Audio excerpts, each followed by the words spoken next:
په سوشل میډیا باندې الګ چې کوم دی هغه را پاسېدلی دی خپل مور پلار چې کوم دی هغه ویشتي دي سوشل میډیا باندې چې کومه خبره گردش کوي چې یاره د پبجي د وجې او د ټیک ټاکو د وجې او د دې د وجې چې کوم دی هغه ته پلار موبایل اغستی کوم هغه الګ نوم چې کوم دی زمونږ په خیال چې حسنین نامه یې وه دغه شانتې الګ د سوات که د دیر طرف ته دې علاقو طرف ته خیر هغه خو اوس ګیر شوی دی خو لیکن والد محترم چې کوم دی هغه په ځای چې کوم دی هغه وفات شوی دی او والدی چې کوم دی هغه ژوندی ده چې کوم موږ ته هغه خبر دا شانتې را رسېدلی چې یاره والدی اوس هم چې کوم دی هغه ژوندی ده خو لیکن زخمي حالت او ډېر بره حالت کې هغه پرته ده نو عزیزانو دې کې زمونږ او ستاسو دپاره یو لوی سبق چې کوم دی هغه پروت دی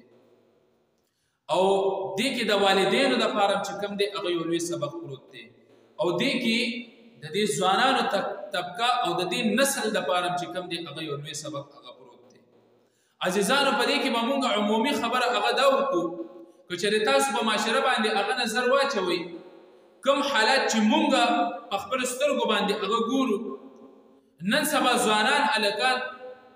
په ټیک ټاکو باندې هغه لګیا دي خپلې ویډیوګانې چې کوم دی هغه ځان له جوړوي د دې ټیک ټاکو متعلق مونږ مخکې خبره کړې ده خو لیکن مجبوره شو دې حالاتو ته چې یاره دا حالات په دنیا کې هغه داسې جوړ شول چې اوس اولاد به راپاسي او د خپل د 1 روپۍ او د 2 روپو خواهش دپاره چې کوم دی خپل مور پلار چې کوم دی هغه قتل کوي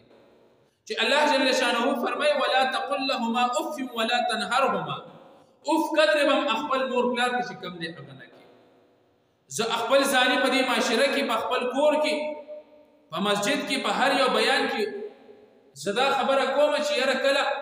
د زندګۍ په حالاتو کې کله تا ته والدین هغه مخې ته ودرېدل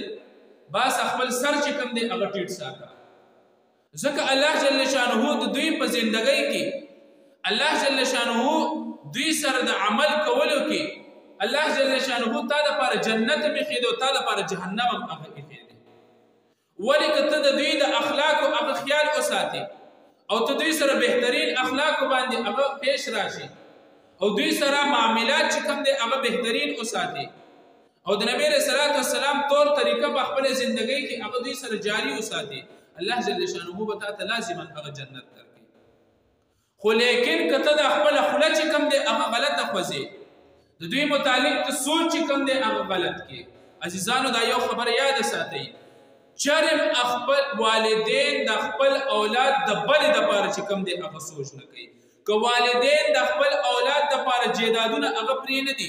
که والدین د خپل اولاد دپاره بینک بیلنس هغه پرې نه دي که والدین د خپل اولاد دپاره بهترینه کپړه جامه هغه وانخلي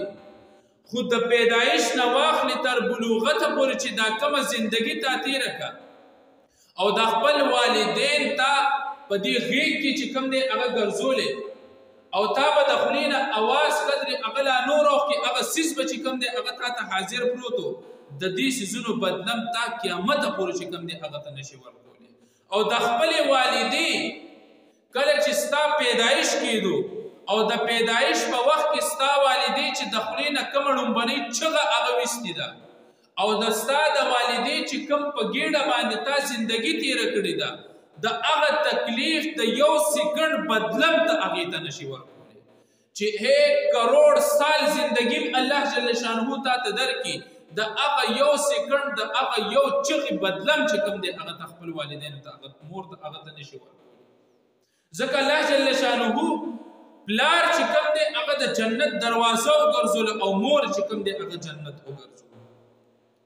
نو دې کې سبق دی د والدینو دپاره چې د خپل اولاد چې کوم دی هغه خیال وساتئ خپل اولاد د دې فاحشه کارونو نه چې کوم دی هغه وساتئ تا ته د خپل بچي دومره پته نشته دی چې زما بچی د شپې کوم ځای کې هغه ګرځي زما بچی په دې موبایل باندې چې کوم دی هغه څه کوي خو لیکن کمبخته دي هغه والدین چې خپل اولاد له چې کوم دی هغه دومره خښتې هغه ورکړي دي دومره غټې موبایل چې کوم دی هغه ورکړي دي حتی تر دې پورې چې دومره قربانیان یې ورکړي چې آیفون یې وله واغست واغستې، لوی سمسنګ لوی ماډل یې وله واغستې، آیفون کې بهترینه کوالټي چې کوم دی هغه وله واغسته، خو لیکن د دې خبر ته نه دی چې یاره زما دا زوی زه خو د شپې اودیمه، زما دا زوی ناوخته پورې په دې موبایل باندې څه کوي. دومره کمبخته پلار چې کوم دی هغه د ځان نه مه جوړوه، دومره کمبخته مور چې کوم دی هغه د ځان نه مه جوړوه. زما دا زوی ناوخته پورې دې موبایل ته ناست دی،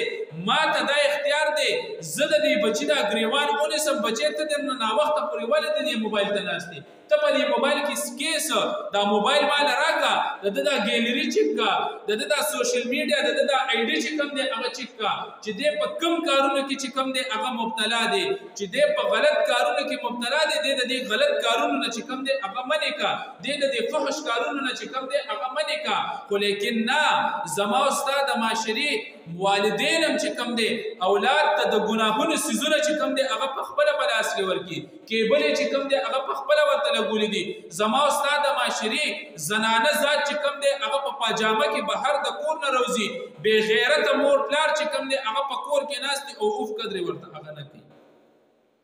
اوف قدرې چې کوم دی هغه ورته نه کوي. مونږ خپل ځاني چې کله داسې زنانه بهر په معاشره کې وګورو چې هغه په غلط لباس کې چې کوم دی هغه روانې، زموږ ډایرکټ ذهن ته راځي چې یاره د دوی والدین په کور کې نشته، د دوی رونه چې کوم دی هغه نشته، د دوی خاندان چې کوم دی هغه نشته دی، د دوی داسې قدر یو څوک نشته دی چې هغه دوی ته ووایي چې بچې دا ته څه کې، دا ته په کوم لباس کې ګرځې، ای هلکه دا ته په دې موبایل باندې څه کې،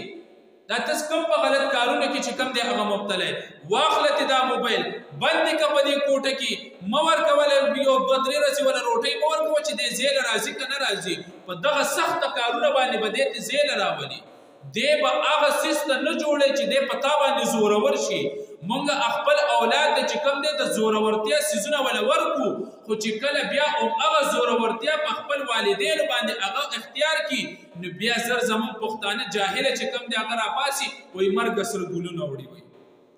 بیا دغه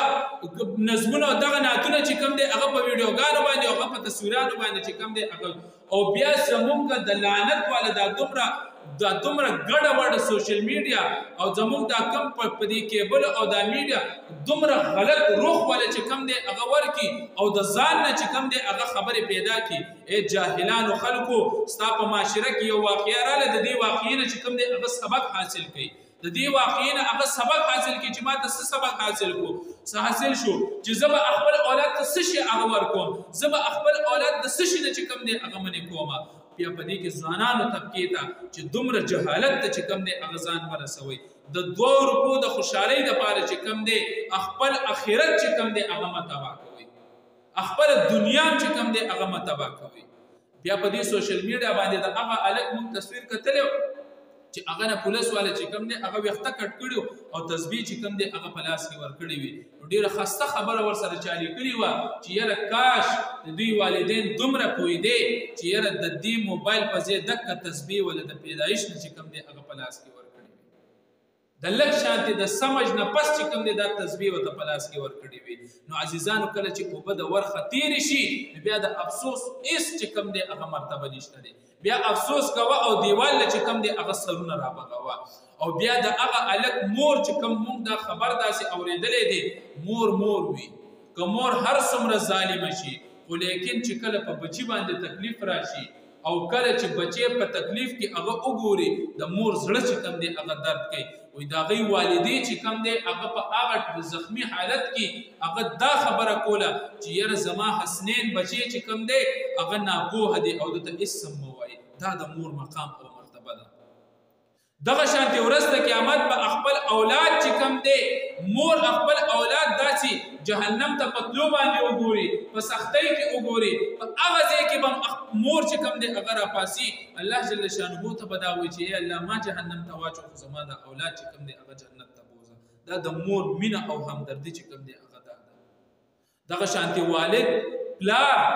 زمانم الله جل شانه زړه سخت ورکړی، خو لیکن تاسو د الله جل شانه د حکمت د هغه سوچ وکئ چې الله جل شانه مور ته زړه نرم ورکړی دی او پلار ته چې کوم دی لږ شانتې سخت ورکړی دی. ولې تا ته پلار د زندګۍ د تیرولو طریقه هغه ښیي،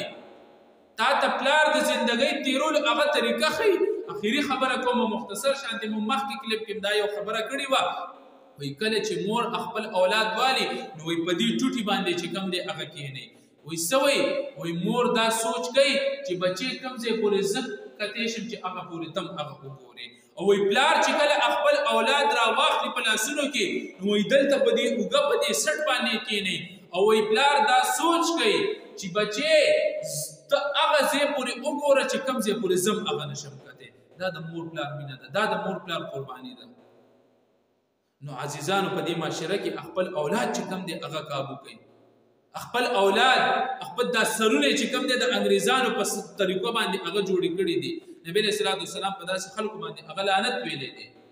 نبی علیہ السلام فرمایي وی لعنت دی په هغه انسان باندې چې د سر بازي حصہ چې کم دی هغه کټ کې او بازي حصہ چې کم دی هغه پریږدي د انګریزانو په تور طریقه باندې او بیا نبی علیہ السلام فرمایي من تشبه بقوم فهو منهم کم قوم چې د کم کس چې د کم قوم تشبیه هغه اختیار کا ورځ د قیامت به هم هغوی سره چې کم دی هغه حشر نشر د هغه کېږي نو عزیزانو دې څیزونو باره کې چې کم دی هغه سوچ کول پکار دي